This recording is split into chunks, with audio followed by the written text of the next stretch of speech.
Noticias. ¿Cómo estás, Maricel? ¿Qué tal, Albina? Muy buenas noches. Hoy viernes, estos son nuestros titulares.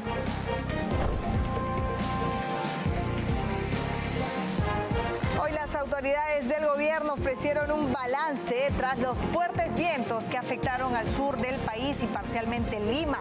La presidenta de la República y ministros informaron las acciones preventivas. La fiscal de la Nación, Delia Espinosa, se resiste y en conferencia de prensa asegura que el Poder Judicial no ha ordenado la reposición de Patricia Benavides, mientras el abogado Juan Peña afirma que Benavides debe ser repuesta de manera inmediata. En New Jersey, Estados Unidos, capturaron a Kevin Johnson Necochea Bellis, alias Timothy o Tiburón, ex suboficial de la policía que cumplía rol de lugarteniente de la sanguinaria banda criminal Los Jorobas. Y en los deportes, Gianferrari fue presentado como el nuevo director general de fútbol de la Federación. Así también en el bloque deportivo vamos a conocer todas las novedades sobre la designación del nuevo administrador de Universitario de Deportes. Bueno, y hay que tener muchísimo cuidado. Imagínense, ya uno ni siquiera puede salir a pasear con su mascota. Es lo que le ha sucedido a un joven que ha sido brutalmente agredido por delincuentes que intentaban asaltarlo.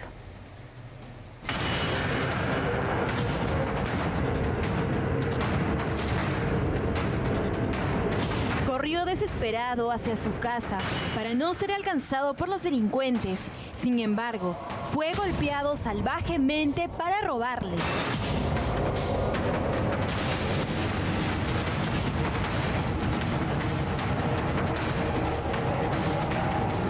La víctima había sacado a pasear a su mascota. De pronto, fue abordado por un delincuente armado, quien bajó de este vehículo. Al percatarse de este hecho, el hombre se fue rápidamente, mientras su mascota le seguía el paso. En paralelo, el otro asaltante fue detrás de ellos. En ese momento, la víctima intentó huir. En este punto, fue alcanzado por los asaltantes y a pesar que intentó defenderse, fue golpeado sin piedad.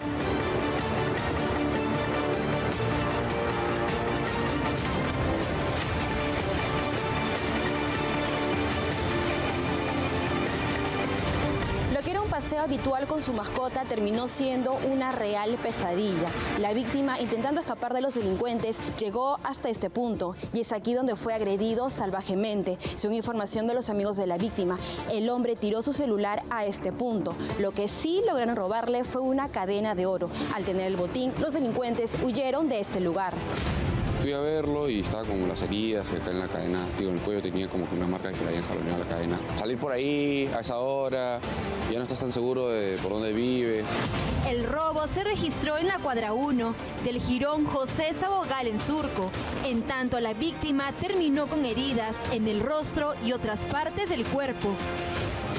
Espera que los videos de las cámaras de seguridad ayuden en la identificación de los delincuentes, quienes a bordo de este auto causan terror.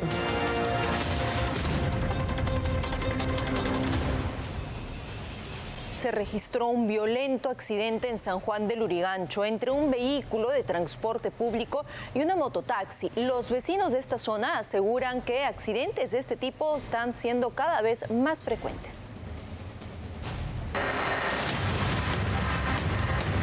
Este fue el impactante momento en que una combi y una mototaxi colisionaron violentamente en pleno cruce de la avenida Vice con Filósofos en San Juan del Lurigancho. La mototaxi sufrió el mayor daño, quedando prácticamente destruida. En su interior se encontraba el conductor, quien quedó inconsciente y fue auxiliado de inmediato por transeúntes de la zona. La fuerza del impacto fue tan intensa que la combi involucrada subió a la berma, arrasando con varias estructuras en su camino. Se fue, subió la vereda por donde está ahora María, ahí se ve la línea María, por ahí pasó, o sea que se vio una persona y se lo llevaba. Pero este impactante accidente no es un caso aislado, sino que es una constante en un cruce que es considerado de la muerte.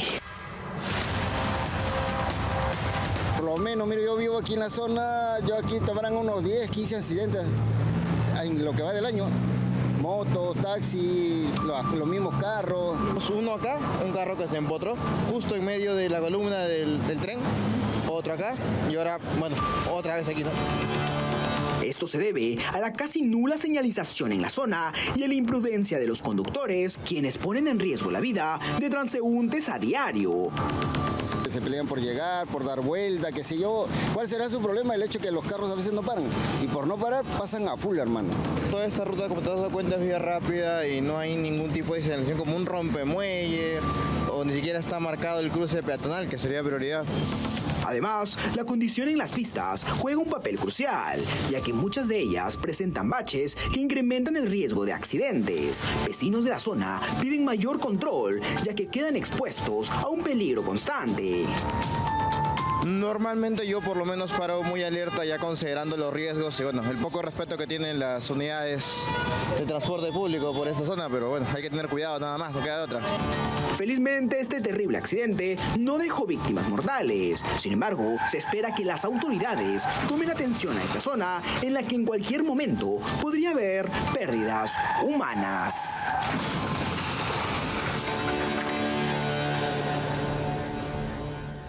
Y por supuesto son vidas humanas, ¿no?, las que trasladan estos transportistas. Hemos visto hace apenas unos días, lamentablemente, ese accidente de la empresa Nueva Estrella contra un bus del Metropolitano que ha dejado 3 fallecidos. 2 de los que han perdido lamentablemente la vida, por ejemplo, es el caso de un obrero que deja a 2 hijos en la orfandad y apenas un joven de 24 años que se había graduado hace 2 semanas.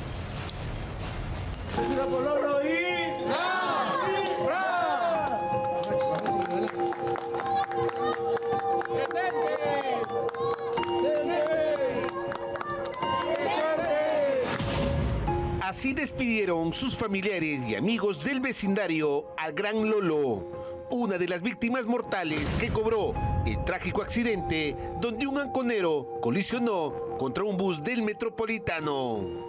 Paso sí, nunca faltaba cocinado a todas mis nietas lloran. No sé cómo creerá papá, no sé, no, la verdad, a veces se ve destrozado pues. Segundo Rodríguez Jiménez, de 49 años, trabajaba como obrero para hacer el sustento de su familia. Así lo cuenta a su suegra, quien con lágrimas de dolor lamenta que Lolo deje en la orfandad a sus nietos de 8 y 14 años. Una justicia para mis nietos que se han quedado 2 niños que son. Ya no voy a volver la vida de mierda. Ahora, ¿quién mantiene a esos niños? Yo no tengo trabajo, yo trabajo independiente. A esos niños para educación, ¿qué va a hacer?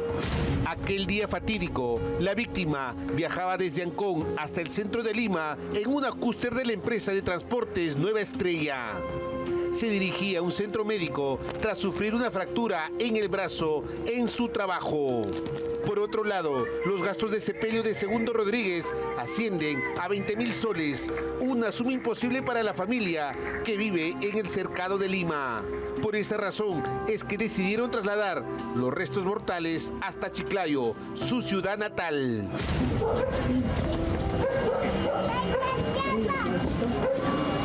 El accidente de la avenida Alfonso Ugarte también acabó con la vida de Yamil Kevin Castillejo Capcha, un joven ingeniero ambiental de 24 años que se dirigía a una entrevista de trabajo. La noticia ha golpeado a sus vecinos en Caraballo. Muy respetuoso y la verdad como vecina nos choca bastante saberlo, ¿no? Porque bueno, yo sí lo veía cuando venía a comprar y de verdad me apena bastante por su mamá, por su familia. De verdad es una pérdida muy, muy grande. Ningún representante de la empresa Nueva Estrella ni del Metropolitano se ha acercado hasta el momento a brindar apoyo a los familiares de las víctimas. Kevin Johnson Necochea Bellis es el nombre de quien se convirtió en un delincuente siendo suboficial de la Policía Nacional. Incluso lideró una sanguinaria banda denominada Los Jorobas. Huyó de nuestra justicia, de nuestras autoridades, se fue hacia Estados Unidos, pero igual fue capturado en ese país.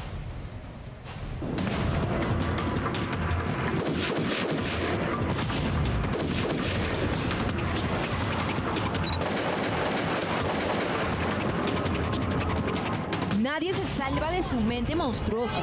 Tenía sometido, bajo fuego, sangre y balas, a los distritos de Lima Norte. Cada asesinato era más sanguinario que el otro. Tomó el control de las rutas de transporte informal en Comas, Caraballo y Los Olivos. Imponía el miedo a punta de extorsiones, atentados y amenazas, todos con la misma firma, Timothy o Tiburón. Pesaba sobre los hombros de Kevin Johnson Necochea Bellis una orden de captura internacional con alerta roja de Interpol por homicidio calificado. Es así que un trabajo en conjunto de la División de Inteligencia Norte de la Dirección de Investigación Criminal, agentes del FBI y de la agencia norteamericana lograron arrestarlo en New Jersey, Estados Unidos. Kevin Johnson Necochea Bellis se encuentra con una requisitoria vigente por el tercer juzgado de investigación preparatoria de la Victoria San Luis, ¿no? Por la presunción de homicidio calificado. Tiene una alerta roja internacional y se tiene conocimiento que habría ingresado de manera ilegal a los Estados Unidos de Norteamérica. El ministro del Interior, Carlos Malaver, informó que alias Timothy o Tiburón se encuentra detenido y bajo custodia de la Agencia de Inmigración de Estados Unidos a la espera de una audiencia a fin de determinar su situación migratoria. Se encuentra en la oficina de inmigración. Al respecto, a la espera de la audiencia respectiva, se está haciendo las coordinaciones, para la Policía Nacional con las agencias de los Estados Unidos con la finalidad de proceder para poder desplazarlo hacia nuestro país y responda ante las autoridades correspondientes. Pero ¿quién es alias Timothy o Tiburón? Es un ex suboficial de la Policía Nacional. Utilizó sus vínculos dentro de la institución para favorecer a la delincuencia, según fuentes de inteligencia. Es un ex integrante de la Policía Nacional, pero como siempre se ha mencionado en las oportunidades que me he dirigido a los medios de comunicación, ese es el alcance. Nosotros no solamente estamos diseñando políticas y estrategias, estamos incluyendo también una lucha permanente contra la corrupción al interno de nuestra institución. En el 2020 fue denunciado por robo en una casa. 3 años después fue suspendido temporalmente del servicio policial. En el 2024 viajó a México. Registra 2 requisitorias por homicidio calificado, la primera en julio del 2023 y la segunda registrada en el 2025. Para la policía, alias Timothy cumple la labor de lugarteniente de la sanguinaria banda criminal Los Jorobas. En su historial delictivo, también tuvo una disputa con la banda criminal de Eric Moreno Hernández, alias El Monstruo. Ahora está en manos de las autoridades peruanas tramitar su extradición a fin de que más inocentes no sigan muriendo. Bueno, ha tenido comentarios negativos frente al regreso de Patricia Benavides como fiscal suprema. Hablamos de la fiscal de la Nación, Delia Espinosa, quien ha calificado este hecho como un retroceso. La Junta Nacional de Justicia, en tanto, también se ha pronunciado en el sentido de que da por concluida la sanción para Benavides. A pesar de la decisión judicial firme a favor de Patricia Benavides, hoy se entrampa su retorno a la Fiscalía. En primer lugar, la Corte Suprema no repone a nada, no es que la está reponiendo, simplemente ha declarado infundada la apelación, no es un tema personal contra nadie. Atrás quedaron las vigilias. La fiscal de la Nación, Delia Espinosa, extrañamente ahora sí recurrió mediante oficio a la Junta Nacional de Justicia para consultar el retorno de Benavides. Recuerden de que hubo un procedimiento también que la suspendió por 60 días. Y esa es una de las consultas que estamos haciendo. Otra justificación para bloquear el regreso de Benavides parece ser el bendito presupuesto y que Fiscalía Suprema le tocaría dirigir a Benavides Vargas.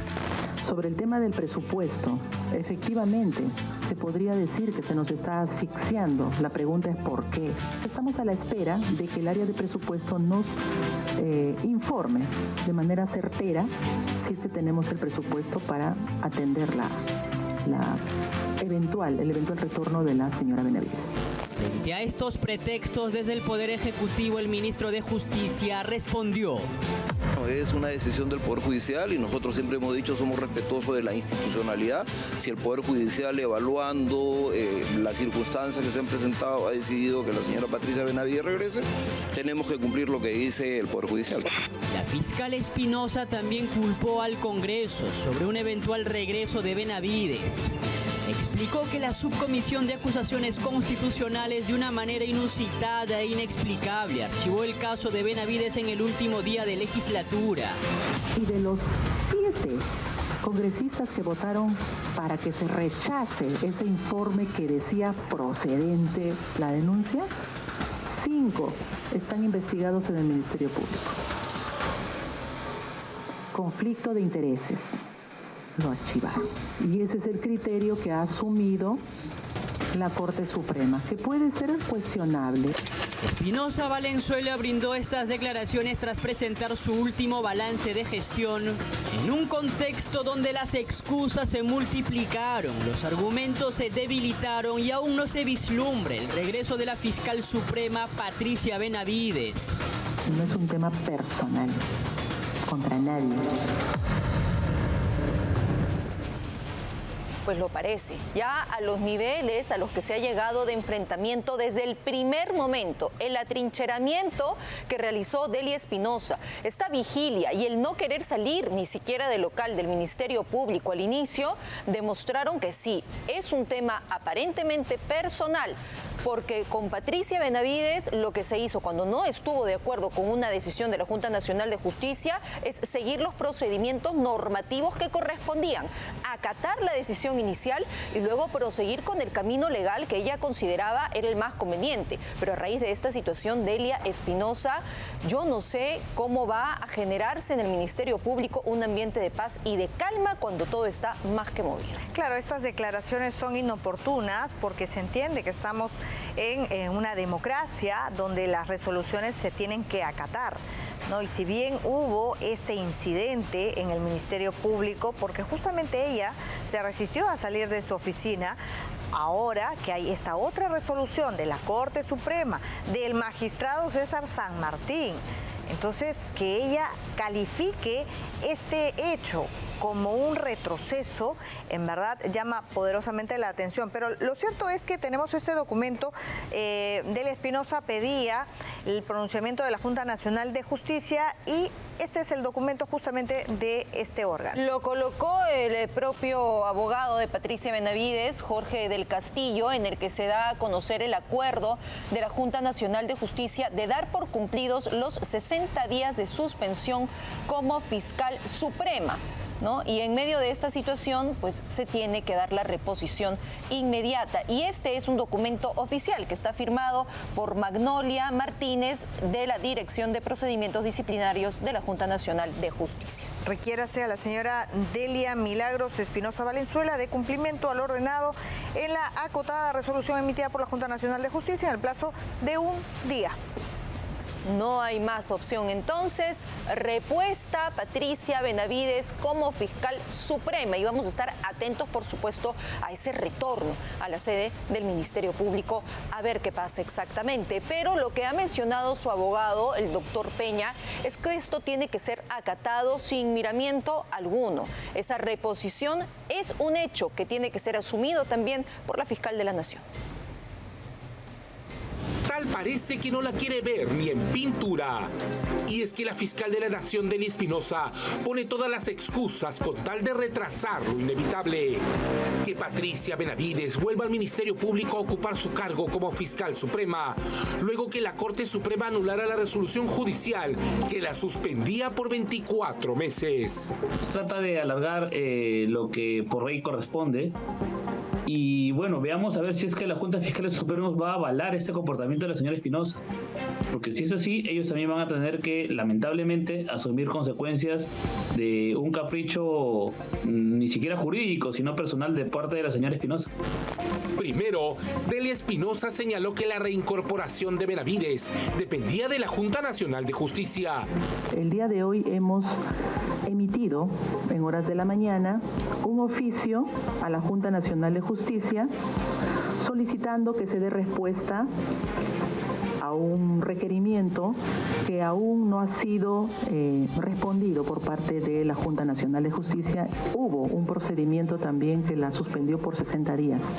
En efecto, en este documento podemos ver que la Junta Nacional de Justicia confirma que la sanción de suspensión de 60 días fue cumplida y por lo tanto no estaría impedida de retomar su cargo. Nosotros ya habíamos evaluado y habíamos previsto que esto podía ser una excusa de la señora Espinosa, ¿no? Así como también el tema de presupuesto, así como también que no hay plazas. Seguramente va a tener 1001 excusas, pero en realidad si no quiere acatar lo que dice la Junta Nacional de Justicia, es que se está poniendo el cuello, es ella. Espinosa dice que no hay plazas, pero en realidad sí existe, pues ella misma las creó al cambiar 2 fiscalías supremas provisionales por permanentes.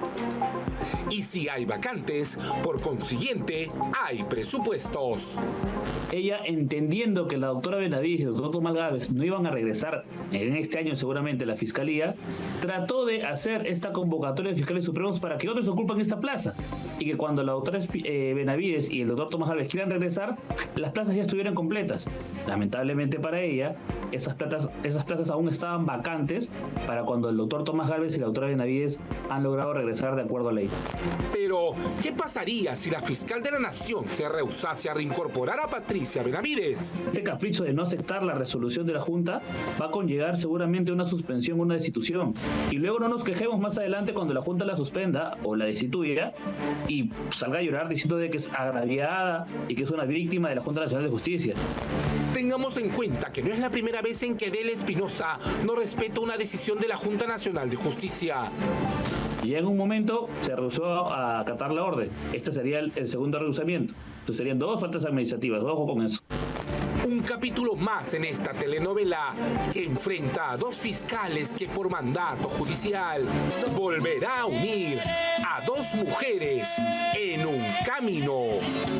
2 mujeres, un camino. Y tenemos lo último de la información. El Ministerio Público, junto con personal de la DIRCOTE, Dirección contra el Terrorismo, ha intervenido un stand en la Feria del Libro. Es la editorial Achahuata, que venía ya desde hace algunos días promocionando y querían presentar el libro nada menos que del terrorista Víctor Polay Campos. En un hecho inaceptable, una presentación que se habría programado para inicio de semana, que tuvo que ser cancelada, por supuesto. No se iba a permitir el acceso a una ideología de muerte y de terror. Esta es una apología al terrorismo que no podía ser permitida. Se canceló esta presentación, pero el libro sigue en exhibición y en venta. Y eso es lo que ha generado la presencia de las autoridades en la Feria Internacional del Libro de Lima. Además, Albina, creo que para todos la indignación absoluta de que siquiera exista alguna editorial que quiera publicar un libro como este. Esto es una provocación y señala el documento mismo del Ministerio Público que en las preguntas que se le formulan a este terrorista, básicamente lo que hacen es justificar y reivindicar, ¿no?, el accionar criminal de esta organización que utilizó las armas para matar, para causar miedo, y ahora se le quiere dar el estatus, ¿no?, la condición de intelectual a un criminal. La verdad es que hemos ido aquí comentando las preguntas que se le hacen a Víctor Polay Campos y están altamente direccionadas a una victimización absurda y por demás mentirosa y lejana de la realidad. ¿Quién puede pensar que estos sujetos tenían compasión siquiera entre sí cuando no les importó la vida de los demás, de inocentes, de niños, adultos mayores, civiles? ¿No? Ni hablar de los militares y de los policías o de los marinos. Pero la verdad, permitir ya este acceso era bastante doloroso incluso para los peruanos. Tratando de edulcorar la barbarie, no podemos permitir que se trate de reescribir la historia porque se banaliza de esta manera el dolor de las víctimas. Ya conocemos la historia de estas organizaciones criminales en nuestro país que se disfrazan así, de cultura, de libros, ¿no? Para después, ¿qué viene? infiltrarse en las universidades, ahora en la Feria del Libro. Vamos a ampliar esta información en cualquier momento, pero es lo que está sucediendo en la Feria del Libro. Inaceptable. Vamos con una recomendación con el Banco Pichincha. Banco Pichincha, tu otro banco, te duplica la gratis. Abre tu cuenta de ahorros preferente, deposita tu gratis y participa del sorteo. Además, tu gratis crecerá con una tasa de 4%, 3 soles. Ábrela 100% digital en www.pichincha.pe. Banco Pichincha, orgullosos de ser tu otro banco para ahorrar. Más información del producto y sorteo en nuestra web. Momento de un consejo económico gracias a los especialistas de la Universidad San Ignacio de Loyola.